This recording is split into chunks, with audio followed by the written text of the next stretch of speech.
വിശ്വാസം അറിവാണോ അനുഭവമാണോ? അനുഭവം. എന്നാ ശ്രദ്ധിച്ചു കേട്ടെ. എന്റെ കന്യാസിയമ്മേ പറ.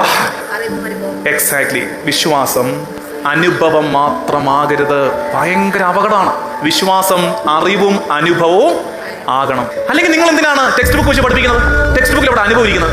ടെക്സ്റ്റ് ബുക്കിലുള്ള അറിവാണ്. വിശ്വാസം അനുഭവം മാത്രമായാൽ എന്തായിരിക്കും അപകടം? എന്റെ ടീച്ചറെ കറക്റ്റ് ഉത്തരം എഴുന്നേറ്റ് പറ. ഓരോരുത്തരുടെ അനുഭവം വ്യത്യസ്തമായിരിക്കും. വിശ്വാസം അനുഭവം മാത്രമായാൽ ഓരോരുത്തരുടെ അനുഭവം വ്യത്യസ്തമായിരിക്കും. വിശ്വാസവും വ്യത്യസ്തമാകും. ആകാൻ പാടില്ല. ഓരോരുത്തർക്കും ഓരോ വ്യാഖ്യാനങ്ങൾ, ഓരോരുത്തർക്കും ഓരോ explanations. It is not the method and style of Catholic church.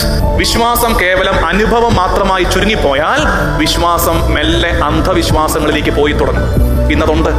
നിങ്ങളുടെ വികാരി അച്ഛൻ അനൗൺസ് ചെയ്ത് ഇനി മുതൽ എല്ലാ വെള്ളിയാഴ്ചയും നമുക്ക് പള്ളിയിൽ വൈകുന്നേരം പരിശുദ്ധ കുർബാനയുടെ ആരാധന ഉണ്ടാവും. അപ്പോൾ അച്ഛൻ എന്താ ചെയ്തത്? അച്ഛൻ കുർബാനയൊക്കെ എഴുന്നള്ളിച്ച് വെച്ച് അപ്പുറം ഇപ്പുറം തിരിയും ഫ്ലവർ വൈസും ഒക്കെ വെച്ച് സ്പോട്ട് ലൈറ്റ് ഒക്കെ അടിച്ച് പള്ളിയിലെ ബാക്കി ലൈറ്റൊക്കെ ഓഫ് ചെയ്ത് ധൂപക്കുറ്റിയൊക്കെ എടുത്ത് ധൂപമൊക്കെ അർപ്പിച്ച് അപ്പോൾ ഒരു നല്ല മൂഡായി കീബോർഡിൽ 2 കോഡൊക്കെ പിടിച്ച് പാട്ടൊക്കെ പാടി നല്ല മെഡിറ്റേഷൻസ് ഒക്കെ നൽകി കഴിഞ്ഞ് നമ്മൾ പുറത്തിറങ്ങിയപ്പോൾ നമ്മളെല്ലാവരും കൂടെ പള്ളി മുറ്റത്ത് വെച്ച് എന്ത് പറഞ്ഞു? അയ്യോ, ഇന്നത്തെ ആരാധന എന്തൊരു അനുഭവമായിരുന്നു. ഇന്നത്തെ ആരാധന എന്തൊരു അനുഭവമായിരുന്നു.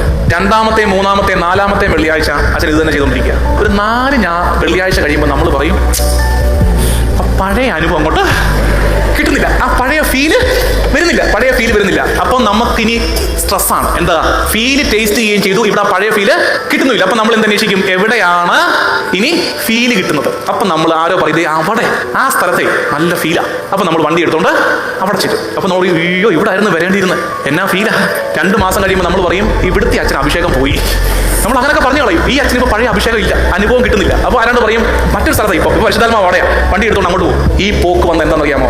അറിവില്ലാത്ത അനുഭവം തേടി. ഇന്നത്തെ ട്രെൻഡ് അത്. ടെക്സ്റ്റ് ബുക്ക് ഒക്കെ എന്താ ആവശ്യം? അങ്ങനത്തെ മണ്ടത്തരങ്ങൾ ക്ലാസ് റൂമിൽ കാണിക്കരുത്. എന്റെ കാര്യം ഞാൻ പറയാം.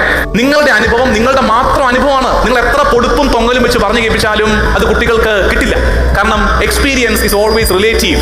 അനുഭവങ്ങൾ വ്യക്തിപരമാണ്, അറിവാണ് ഒബ്ജക്റ്റീവ്.